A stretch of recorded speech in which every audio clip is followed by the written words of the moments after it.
grazas, Eduardo, por terme convidado neste congreso que me van a permitir que é un congreso ben importante para o conxunto de Galicia e de España. E por qué? Bueno, pois porque a población traballadora autónoma acada cifras importantísimas hoxe no global de España. Temos máis de 3.400.000 persoas traballadoras autónomas, crecendo. Lonxe quedan os tempos nos que, como ben sabedes, as xestións das crises producían a perda de traballo autónomo.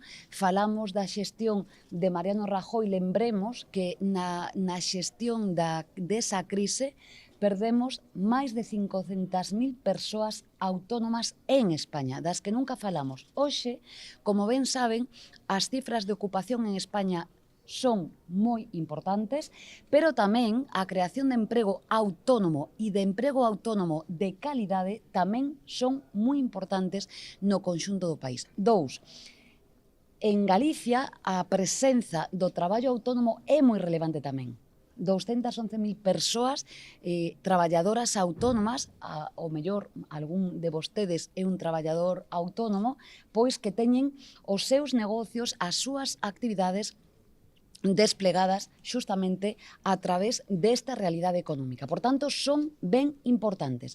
Pero, se me permiten, queda moito por facer no traballo autónomo e o convite que fai hoxe o Congreso de UPTA para reflexionar sobre a necesidade de acadar, non de abordar o relevo xeracional no traballo autónomo é fundamental. Fíxense, só vou dar un dato, pero nos vindeiros 5 anos vanse xubilar máis de 600.000 persoas autónomas no conxunto do Estado. Presentábamos estes días coa profesora Ferreras o informe sobre a democracia no traballo en España. Verán que hai un apartado que vai ligado xustamente a esta cuestión, é dicir, ao relevo xeracional. É unha das materias troncais, porque moitos deses negocios van pechar. Hai tarefas que están facendo a través do traballo autónomo que, se non temos relevo xeracional, van pechar a porta. E non soamente é no sector agrario. No sector agrario tamén. Son moitas actividades, moitos pequenos, por exemplo, comercios de actividades hoxe que xa están en extinción e que son claves para o benestar do noso país. Por tanto, un dato, nos vindeiros 5 anos vanse xubilar 600.000 persoas autónomas. E por eso este congreso é tan importante.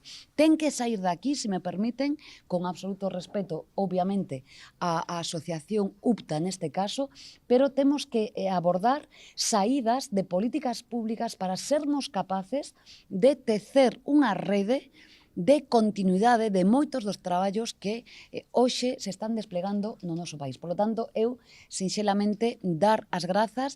Interviremos agora neste congreso, falaremos de algunhas das materias troncais que dende UPTA me consta que están a reivindicar, que son importantes para os traballadores e traballadoras autónomas, e, se me permiten, pecho así, dende logo, dicíndolles hoxe en Vilagarcía que é unha honra para min estar aquí, no meu país, en Galicia, e, dende logo, axudando a mellorar a vida da xente traballadora. A noticia máis importante que tiene nuestro país hoy en España e en el mundo es que vamos a regularizar a miles y miles de personas migrantes que están aquí.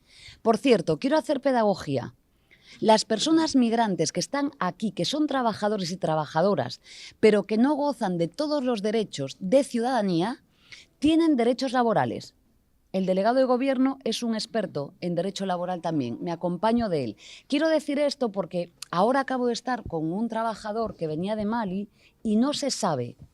Y quiero decir que las personas que están hoy en nuestro país trabajando, que ya están aquí, que son migrantes, tienen todos los derechos laborales excepto el desempleo. Por tanto, hago un llamamiento a que los trabajadores y trabajadoras migrantes que están en España, si se están vulnerando sus derechos laborales, que reclamen, porque tienen plenitud de derechos laborales a pesar de su situación administrativa irregular. Por tanto, la mejor noticia que tenemos hoy en nuestro país y en el mundo es que vamos a practicar una política pública que es ejemplar y es dar plenitud de derechos a las personas que ya están hoy con nosotras. En segundo lugar, como saben ustedes, nosotros no son los apátridas la totalidad de saharauis, incluso dentro de los saharauis son una parte de saharauis. Como saben, nosotros hemos hecho un montón de observaciones al reglamento que propuso el Ministerio de Inclusión, muchísimas, para mejorar este texto, entre ellas la regulación de las personas apátridas.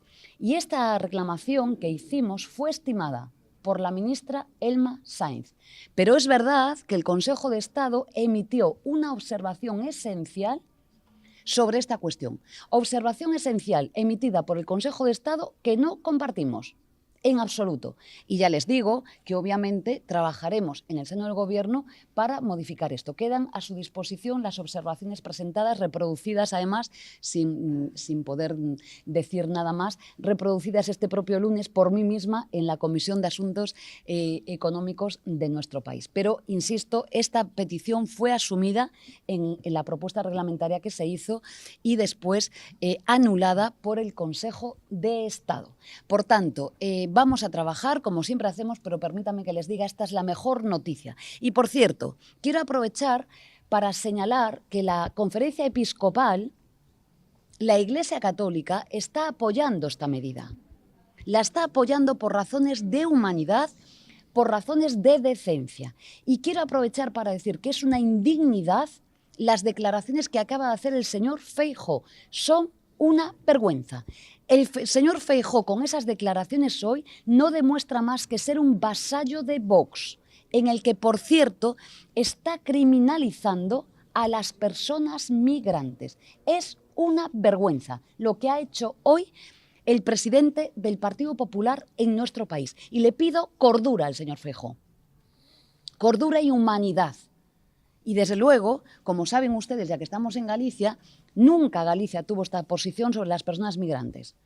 El giro que está pegando el señor Feijóo, vasallo de Abascal y de Vox, desde luego, es la peor política pública que hemos conocido. Ahora, la brutalidad de sus declaraciones criminalizando a las personas migrantes en España son impropias de alguien que quiere gobernar este país.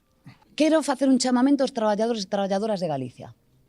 Porque, como saben vostedes, o que está facendo o señor Rueda, en primeiro lugar, é por en cuestión aos profesionais da sanidade pública galega, que son os que din cando unha persoa ten que estar de baixa ou non, que é grazas aos profesionais da sanidade pública galega que a sanidade pública galega está a funcionar. 2. Quero lembrarlle ao señor Rueda que a estancia media en lista de espera en Galicia para ser atendidos é de 700 días.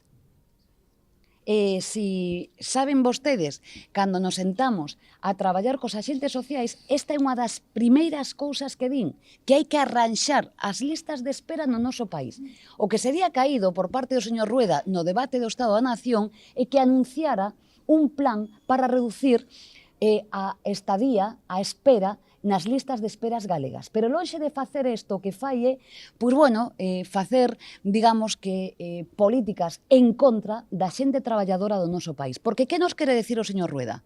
Que os traballadores e traballadoras galegas que están de baixa están facendo o conto, non están enfermos. Que é o que quere decir o señor Rueda? O señor Rueda con esta declaración está criminalizando a xente traballadora de Galicia? Que é o que quere decir? Está dicindo que minten os profesionais?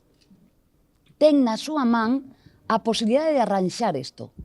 E o máis importante, podería por exemplos persoais como calquera de vostedes que estarán en lista de espera na sanidade pública galega, e ten na súa man a chave para arranxar un problema fundamental. Desde logo é vergoñento que a proposta que ten o presidente da Xunta de Galicia xustamente vaya na dirección contraria do que hai que facer. Pero como xa fixen noutras comunidades, a min danme mágoa, porque son unha persoa que non me gusta ter que facer isto, pero se teño que interpor recurso de inconstitucionalidade, como xa fixen gañando en Castilla e León e noutras comunidades, pois terei que facelo, pero defenderei eu aos traballadores e traballadoras galegas frente aos ataques do señor Rueda.